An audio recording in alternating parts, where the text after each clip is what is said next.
L'athéisme en 3 minutes, ou presque. L'athéisme vient du grec athéos, qui veut dire sans Dieu. Cela peut sembler simple, mais à vrai dire, la notion d'athéisme recouvre des réalités très diverses.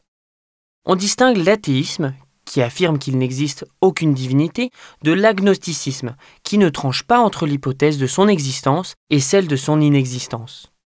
Les agnostiques sont des personnes qui considèrent qu'il n'est pas possible pour les humains de connaître ce qui n'est pas expérimental.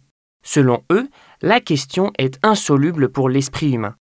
Ils n'affirment donc ni l'existence, ni la non-existence de Dieu.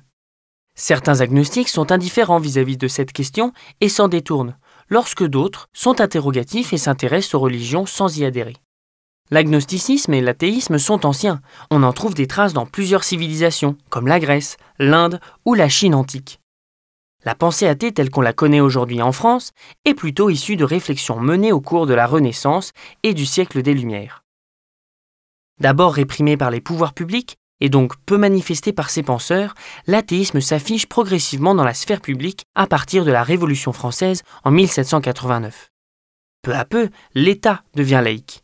Cela ne veut pas dire que l'État est athée, mais que toutes les convictions, y compris l'athéisme, peuvent être exprimées librement par les citoyens. L'athéisme peut être envisagé notamment sous 3 angles, l'angle philosophique, l'angle scientifique et l'angle pratique. L'athéisme philosophique se base sur des considérations liées au problème du mal. Comment un Dieu bon le permettrait-il? Et à la dignité humaine. L'adoration d'un Dieu et l'obéissance à celui-ci sont-elles contraires à la liberté humaine? Cet athéisme est très divers. Il existe de nombreux courants différents, fondés sur les travaux des philosophes et penseurs athées, comme Démocrite ou Friedrich Nietzsche par exemple. L'athéisme scientifique se fonde essentiellement sur la nature, qui est vue comme n'obéissant à rien d'autre que ses propres lois. Cet athéisme est principalement celui des scientifiques athées, dont Stephen Hawking par exemple. Ceux-ci considèrent que l'hypothèse de l'existence de Dieu n'est pas nécessaire pour découvrir et expliquer les lois de la nature. Cela rejoint en partie le point de vue actuel d'une grande partie des croyants, pour lequel science et foi relèvent de 2 ordres distincts, la science expliquant le comment et la foi le pourquoi. Enfin, l'athéisme pratique est celui de la vie quotidienne des personnes athées. Une vie marquée par l'indifférence vis-à-vis du divin, considéré comme superflu. Cela consiste à ne pas adapter son comportement en fonction d'une hypothétique divinité et à ne pas se conformer aux dogmes et prescriptions religieuses. Aujourd'hui, la non-croyance en un Dieu est en légère augmentation dans le monde.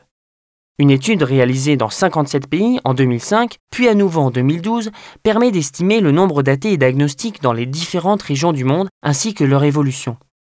Il en ressort qu'en 2012, environ 23% de la population mondiale se disait non religieux et 13% se définissaient comme athées. Aujourd'hui encore, dans certains pays qui ont une religion d'État, les personnes qui quittent leur religion pour l'athéisme risquent jusqu'à la mort. Il subsiste aussi des lois discriminatoires à l'égard des personnes sans religion dans plusieurs pays. Avec 34% d'agnostiques et 29% d'athées déclarés, la France est le 4e pays le moins religieux au monde, derrière la Chine, le Japon et la République tchèque. La France est aussi l'un des pays où la religiosité a chuté le plus fortement. La proportion de personnes se déclarant religieuses étant passée de 58% en 2005 à 37% en 2012. En France, le principe de laïcité permet à tous les citoyens et citoyennes, quelles que soient leurs convictions religieuses, philosophiques ou spirituelles, de bien vivre ensemble. Chacun peut ainsi mettre ses convictions personnelles au service d'une société plus juste, plus respectueuse et plus inclusive.